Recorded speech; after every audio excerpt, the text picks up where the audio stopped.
नमस्कार. आज इन्शुरन्स म्हणजे विमा आणि विविध उद्योग.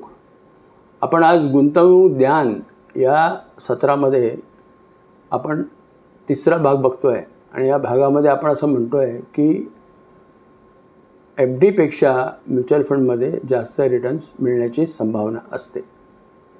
आणि त्याचं एक छोटंसं उदाहरण मी इथे देतो आहे की एखाद्या व्यक्तीने आजपासून 22 वर्षापूर्वी जर 10,000 रुपयाची एक रकमी गुंतवणूक केली असती तर त्याच्या फंडाची व्हॅल्यू आज 7,40,000 रुपये असती किंवा 7,30,000 रुपये असती.